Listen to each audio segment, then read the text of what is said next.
was going until it gets here. Not until I stop moving is the clapping allowed to stop. He's the director after all. Still moving, guys. Mate, I just want to say congratulations on the film. Firstly, big geek out thing for me is that you have no degrees from Kevin Bacon. So I feel like you're the most anointed person to carry on Hollow Man's legacy. None. Yeah, I was in a film with Kevin Bacon. I think I had 3 lines in the film, possibly. Maybe 4. But I'm Kevin Bacon adjacent. He was near me.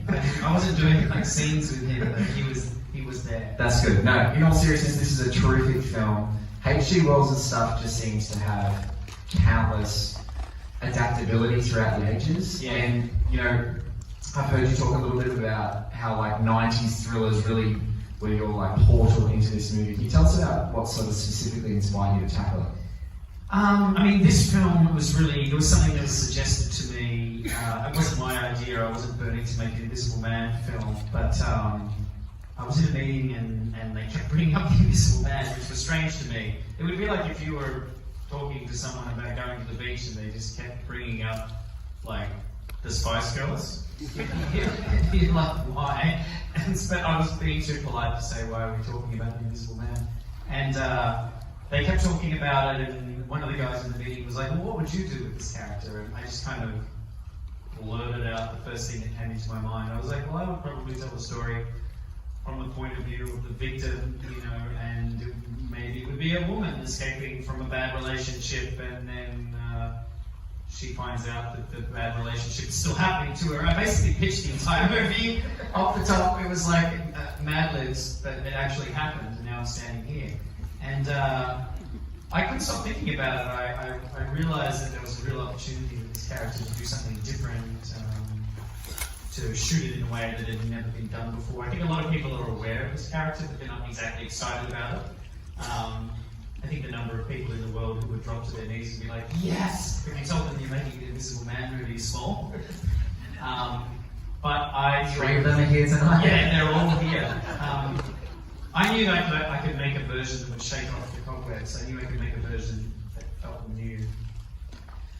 One of the things that's really striking that these guys are going to see was just the cinematography and the challenges of it when you have an invisible antagonist. So, can you talk a little bit about, you know, having to work with that and negative spaces and making them menacing?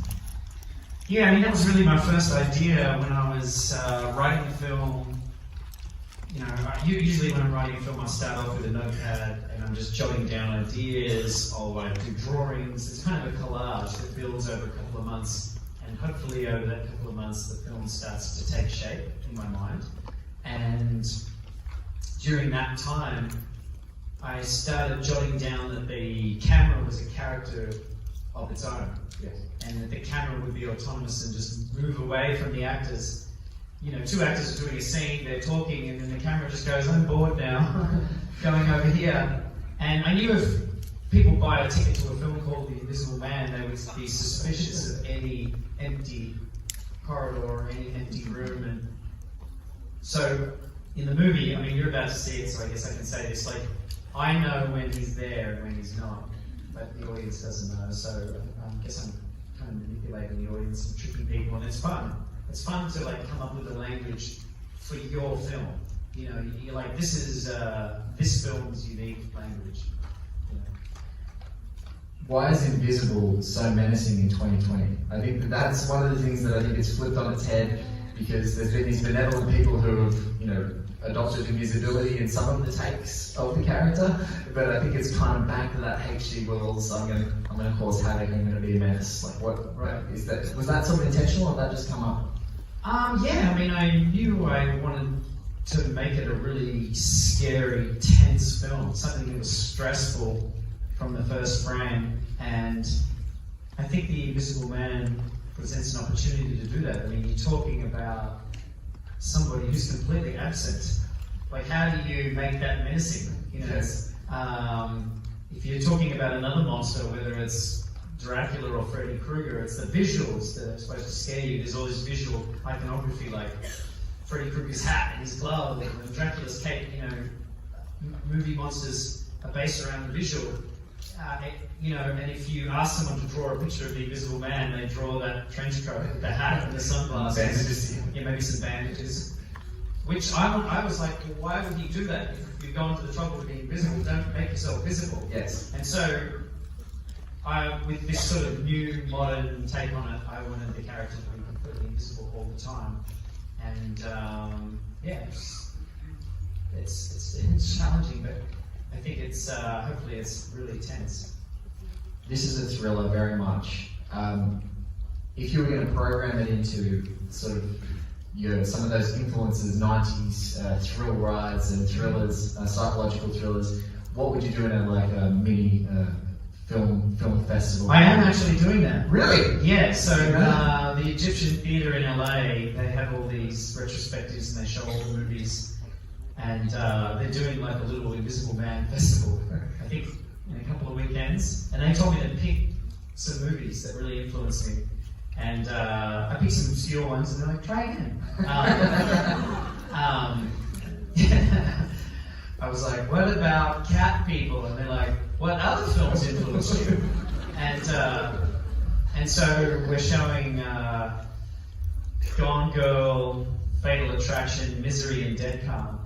And we have 35 little prints, and hopefully we're going to get some directors there, like Philip Noyce or David Fincher to talk about it. But those are films that, before CGI came along, before Jurassic Park kind of changed the landscape of Hollywood blockbusters,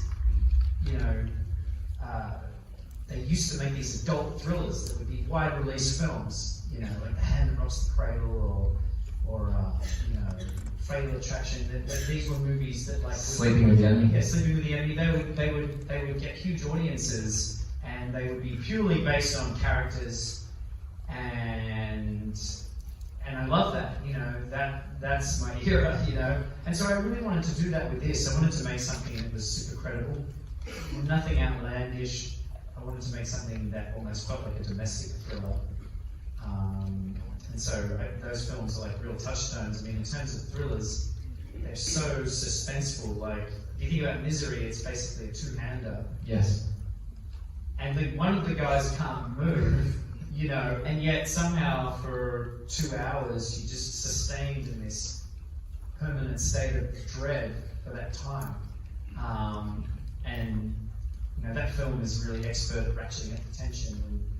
And the same with Dead Calm is another one. It's a three-hander. It's set on a boat. They're in small claustrophobic spaces, but they really milk it for all it's worth. And so that was a real influence and touchstone for me.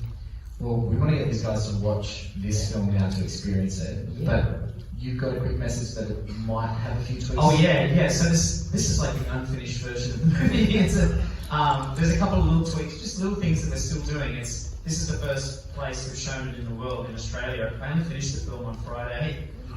Round of applause. Last Friday, yeah. So we couldn't get that version here in time, so it's just little tweaks that we have to do. You guys probably wouldn't notice it, but I will. It's just a little forewarning there, but I hope you guys enjoy it. Really appreciate you coming out. And thanks for being here. Thank you. Give a round of applause. Thank you, Leigh Whannell.